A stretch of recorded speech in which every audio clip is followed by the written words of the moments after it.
Now we talk about the Coanda effect used in the last 2 years in Formula One to overtake the reason that the FIA changed the regulation and the exhaust need to be shortest and higher. Then it's not possible to go on the top of the rear surface of the car. Then between the two rear wheels. Then if we take now the plow again, and now I will take this rigidly fixed in my hand, I will show how the plow will change the direction. You see? Now the direction, see how much is affected the direction. The plow remain attached to the surface, and if I will working with that, I will try to find the best, I think, the best deflection angle between this direction, vertical one, and that direction that will be the tangent of this part. The reason that is not very fine is because this needs to be a flat face instead to go so round. But it's the same because we can see the deflection there.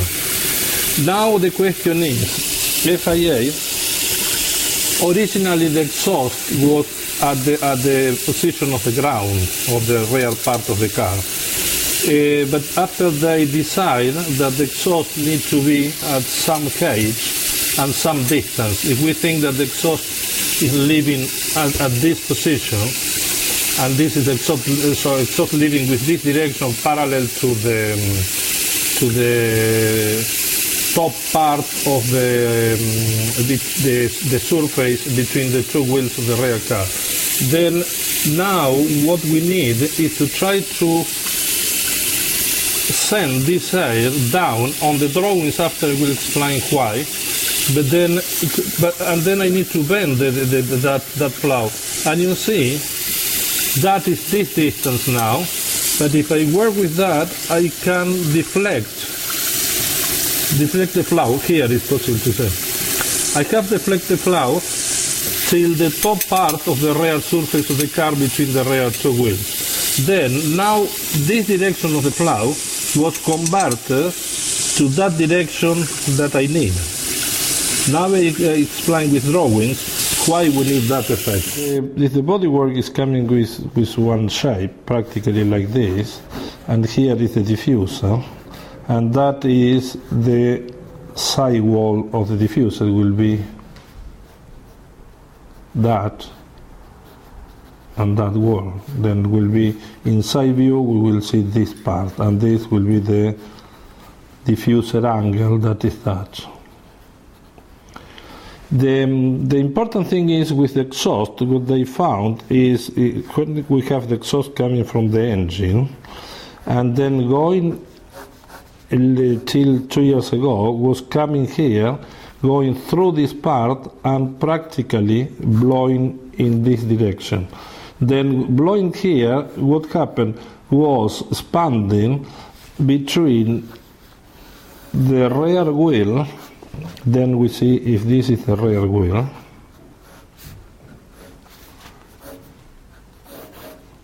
Ground, and we have the diffuser here.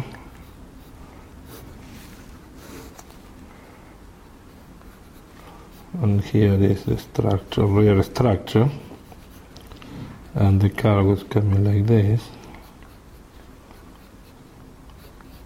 And this is the side pods till the maximum position that is permitted by the regulation. These are the fins.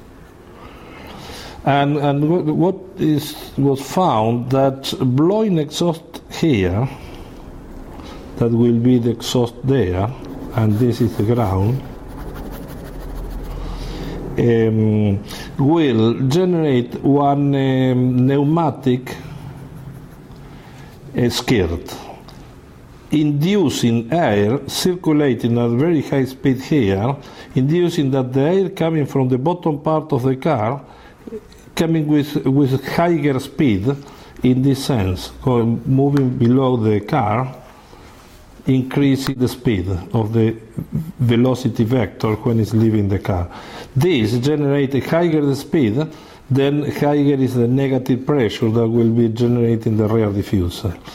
Then now the question is, in one moment this was solved after 2 years working, they solved.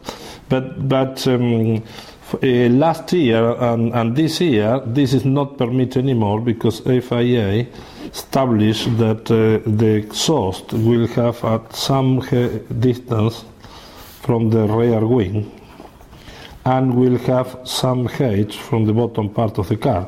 Therefore, this exhaust, if we leave completely free, is going in that direction. It's what I show when we have, for example, the tap here, the water coming here, the flow of the water coming here, and I put this little flat plate, and we see that the exhaust is coming here. We need to come here because we need to put this flow there, as was the exhaust before. And then we need to find a way to bend the direction of this air and this flow to go on top of that. That will be on top of this phase. This phase will be that, if we put in this sense. And then for some effect a long time ago, using that effect in planes to deflect the air, and what happened all there is deflecting on curved shapes. Then it's creating the what is the Coanda effect. And what Coanda effect is, if each time that we have a curvature, we have a flow coming with a velocity in that direction, we have always that the flow working on the surface is generating a variation of speed with the proximity to the surface. At touching the surface, V is 0. Here is the velocity of the air, we call infinite, that will be completely far out from the surface. But when this arrive at 25%, with this velocity here, V1, arrive at 21%, we call boundary layer. And this is called boundary layer, where is going, the speed will be going 0 for each layer of air, and then growing till 95% of the 100% of the real speed, or the infinite speed that we call. Therefore, if we have here one air coming, the boundary layer will be like this, in the straight part.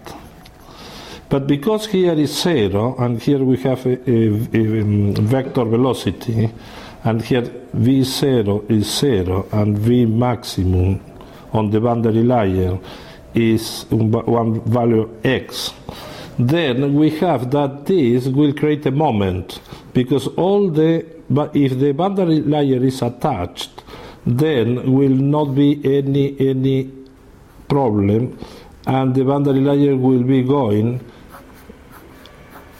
with the curve. And then the boundary layer will be something like this.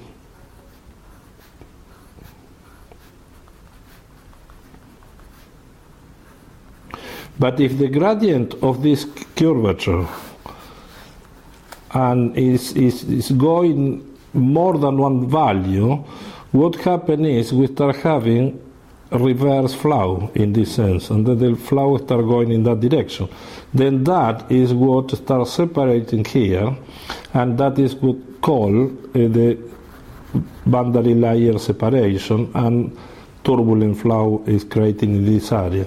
Therefore, this is a big work to try to develop this shape, and that is what working very hard in all the Formula 1 teams, to try to have the better shape on the side pod, on the rear part of the side pod, to maintain the air attached with not separation, to follow not attached separation. That is the reason that they start going with shapes like this, going higher on the back to try to keep maintaining the boundary layer, because if not, we'll be separating this part and doesn't work anymore.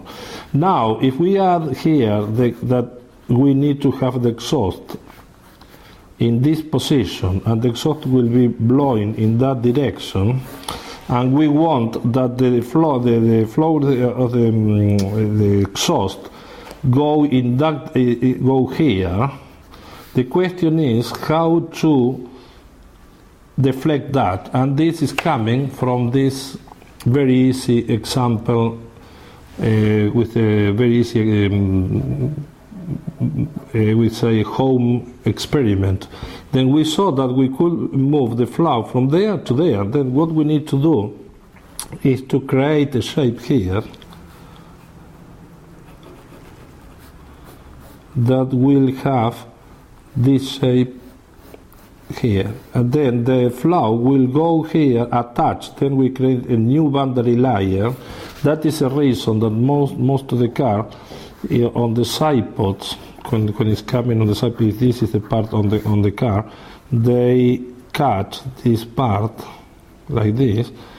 Here the exhaust is there, and they give this shape that flow there in that direction, touch the ground there, or the ground, the surface on the chassis. This will be the ground, really. This is the top part of the surface of the car.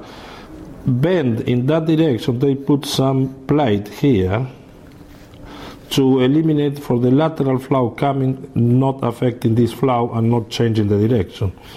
And then the flow will be going like this, will be going here, and will be going exactly between the wheel and the side wall of the diffuser, then reproducing exactly a same flow circulation without a pipe. And that is the Coanda effect. You can do it in aircraft. Has its designing some aircraft that to generate, they put the turbine here, and then here is a plane. The wing, and after they have the flaps here, and then coming that the flow go like this, and it's practically creating a big vertical force for the flexion of the exhaust of the turbines.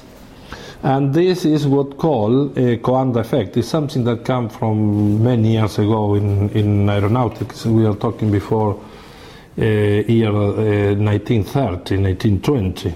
But was last 2 years ago was applied for first time in the Sauber Formula One cars, and was so effective that everybody used it.